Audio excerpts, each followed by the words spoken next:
Hi, I am Ashley Craven, the Marketing Director of Gryphon House. And today I am joined by the lovely Dr. Elizabeth Erwin.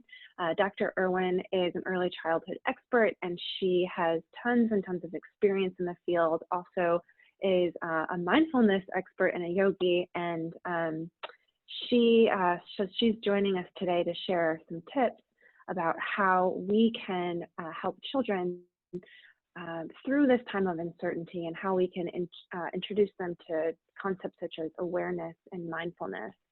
And Dr. Erwin excitingly also has a book coming out with Gryphon House called The Power of Presence, and that book will be launching later this year. So thank you, Dr. Erwin, for joining us Oh, it's today. so wonderful to be here with you, Ashley. Thank you for inviting me.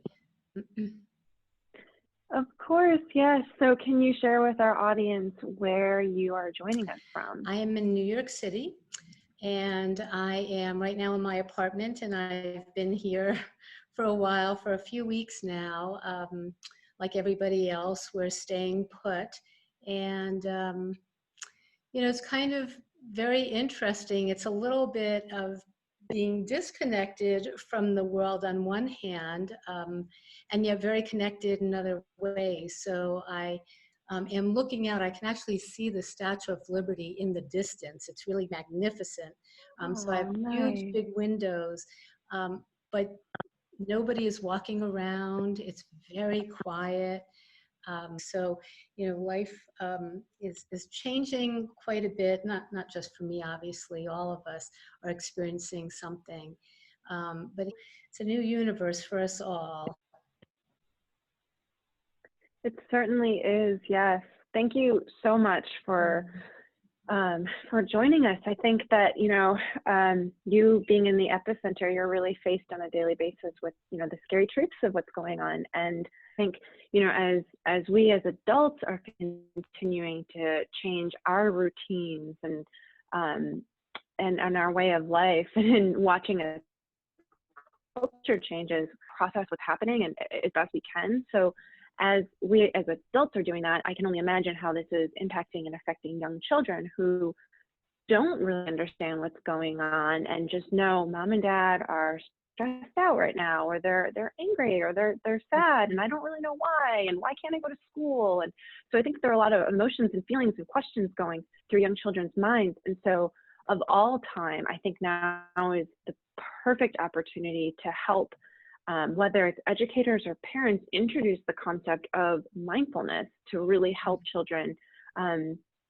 understand what's going on and to process those emotions. So I would love for you to share some tips and tools that you would share with educators and parents alike to help introduce the concept of mindfulness and awareness to young children during this time where they need it most. It is a great question, and I appreciate what you were saying about a perfect opportunity, because it is a perfect opportunity to just return to what's really important to us, which is, in a way, just being in the moment. And I have to just preface that by saying you introduced me in such a lovely way. Thank you. But as an expert on mindfulness, and I have to say I feel more like a student, even though I've been practicing mindfulness for a couple of decades now and have a steady mindfulness practice and meditation and other kinds of practices. It's an ongoing journey for me and us all. So just have to say that I haven't figured everything out quite yet.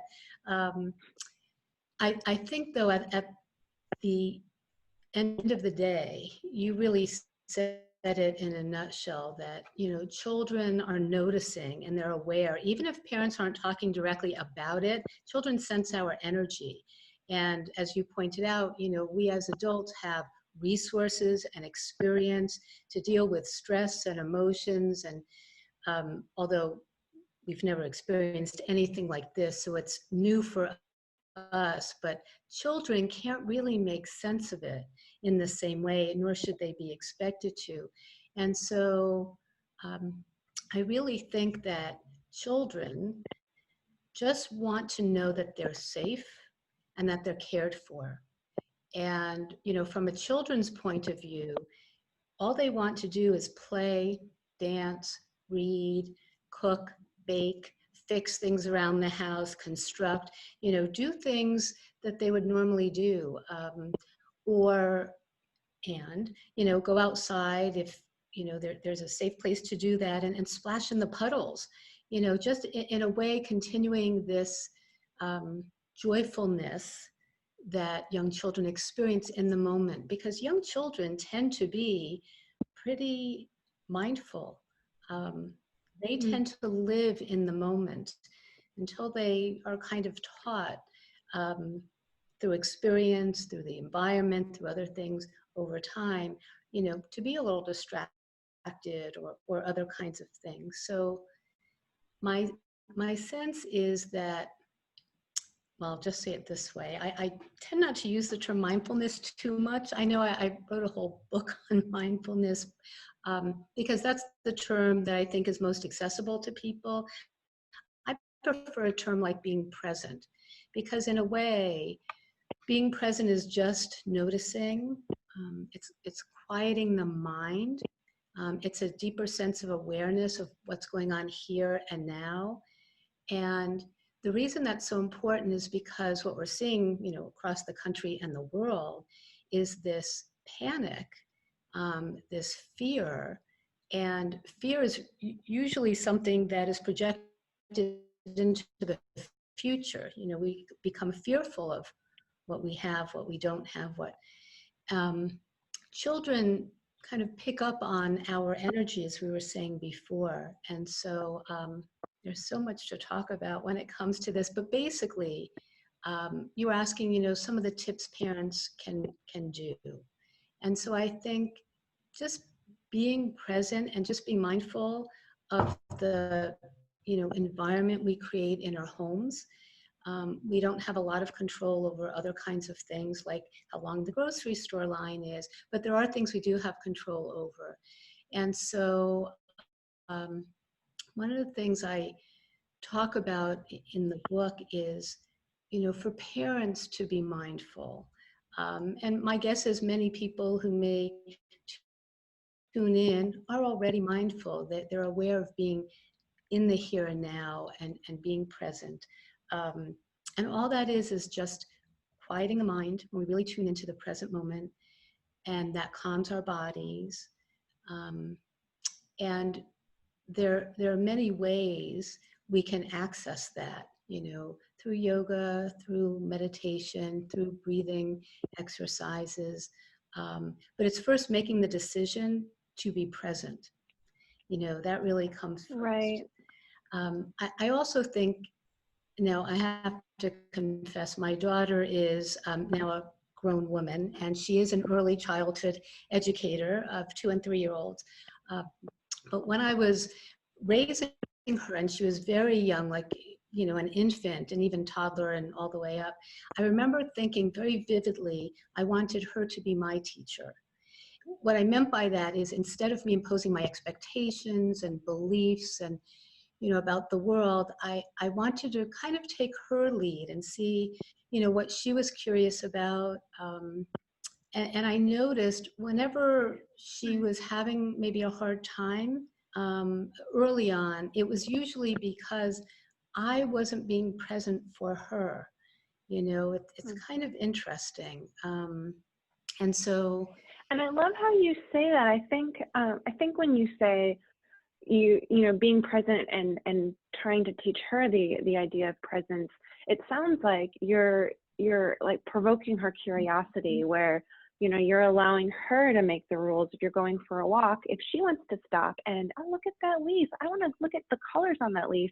It's not about, well, we have to get through this walk and we need to keep going. Instead, it's, oh, you're right, let's take in this moment. And, you know, I think I love, you know, the way that you make the idea of presence sound so relatable and approachable. And I think, you know, I would love if you could, you know, break that down a little bit more about, you know, when you say for a parent to be present, is that, can you achieve presence?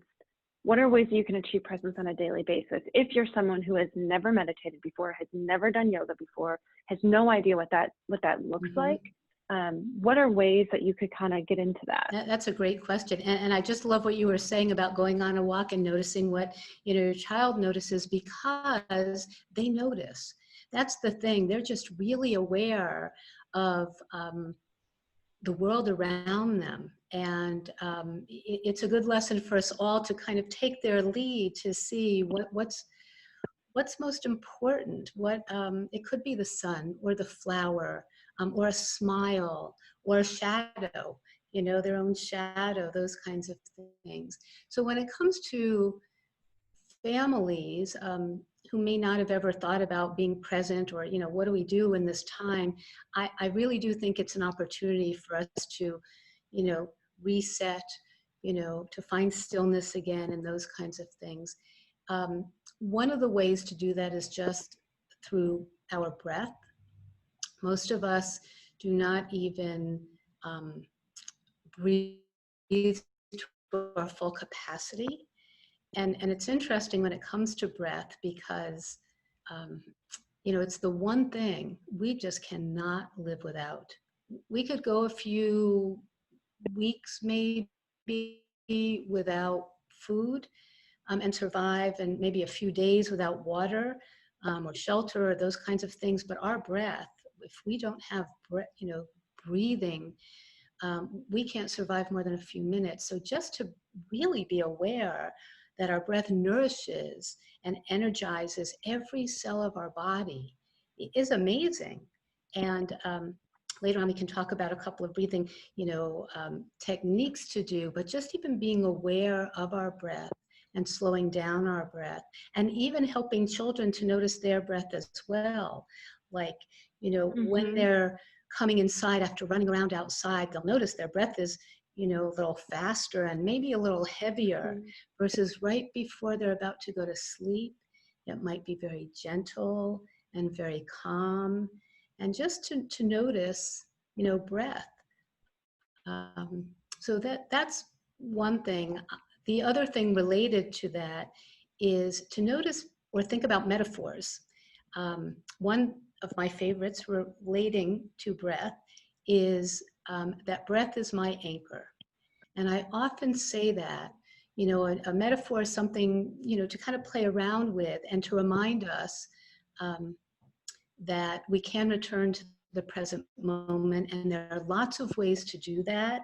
It's just making the decision to come back and to be present. I'll just say it's harder to do that when we feel stressed, because that turns into fear, and then it turns into panic. And it's much harder to come back if we're in a state of panic. We're not making as healthy choices or decisions. We're not able to think straight. So that's why, if we can be more mindful about our breath and being present and those kinds of things, it's like a practice. So I want to say a couple things about metaphor, but before I finish that thought, I just want to say that all of the things we're talking about, it's all about a practice. Mindfulness is something, not just to do 5 minutes over here in the morning or before we go to bed or with our children, but really mindfulness is a choice. It's a commitment about how to live. It's creating a culture of mindfulness, perhaps in our homes, and our schools. And so I just leave it at that. It's like when, we exercise a muscle, it gets stronger. And when we exercise, our mindfulness practice, it gets stronger. So coming back to metaphors, that's one of my favorites. Breath is my anchor. And when I'm feeling a little unsettled or unfocused, I remind myself, and I just take a moment to breathe. Another one that I've been using lately is I am the calm within the storm. So no matter what's happening around, I love that. I can still be rooted and anchored and be that calm. I think that's so special. And thank you so much for sharing that with us.